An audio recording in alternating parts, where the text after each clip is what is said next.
दोस्तों, झोंपड़े के द्वार पर बाप और बेटा दोनों एक बुझे हुए अलाव के सामने चुपचाप बैठे हुए थे और अंदर बेटे की जवान बीवी बुधिया प्रसववेदना में पछाड़ खा रही थी। रह रहकर उसके मुंह से ऐसी दिल हिला देने वाली आवाज निकलती थी कि दोनों कलेजा थाम लेते थे। जाड़ों की रात थी। प्रकृति सन्नाटे में डूबी हुई, सारा गांव अंधकार में लय हो गया था। घीसू ने कहा, मालूम होता है बचेगी नहीं। सारा दिन दौड़ते हो गया। जा देख तो आ। माधव चिढ़कर बोला, मरना ही है तो जल्दी मर क्यों नहीं जाती? देखकर क्या करूं? तू बड़ा बेदर्द है बे। साल भर जिसके साथ सुखचैन से रहा, उसी के साथ इतनी बेवफाई। तो मुझसे तो उसका तड़पना और हाथ पांव पटकना नहीं देखा जाता। चमारों का कुनबा था और सारे गांव में बदनाम। घीसू एक दिन काम करता तो 3 दिन आराम करता। माधव इतना कामचोर था कि आध घंटे काम करता तो घंटे भर चिलम पीता। इसलिए उन्हें कहीं मजदूरी नहीं मिलती थी। घर में मुट्ठी भर भी अनाज मौजूद हो तो उनके लिए काम करने की कसम थी। जब 2-4 फाके हो जाते तो घीसू पेड़ पर चढ़कर लकड़ियां तोड़ लाता और माधव बाजार से बेच लाता, और जब तक वह पैसे रहते दोनों इधर-उधर मारे मारे फिरते। गांव में काम की कमी न थी। किसानों का गांव था, मेहनती आदमी के लिए 50 काम थे। मगर इन दोनों को उसी वक्त बुलाते जब 2 आदमियों से एक का काम पाकर भी संतोष कर लेने के सिवा और कोई चारा न होता। अगर दोनों साधु होते तो उन्हें संतोष और धैर्य के लिए संयम और नियम की बिल्कुल जरूरत न होती। यह तो इनकी प्रकृति थी।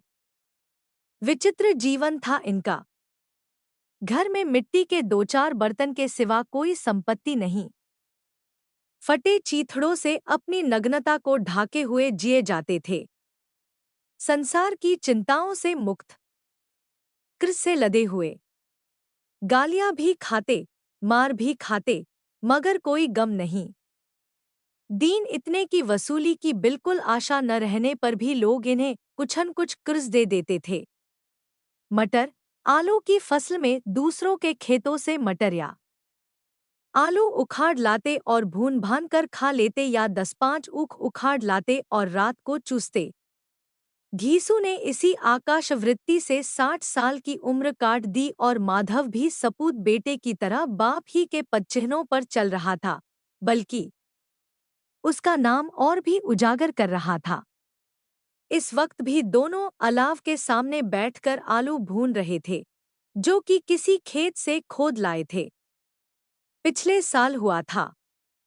जब से यह औरत आई थी, उसने इस खानदान में व्यवस्था की नींव डाली थी और इन दोनों बेगैरतों का दोस्ख भरती रहती थी।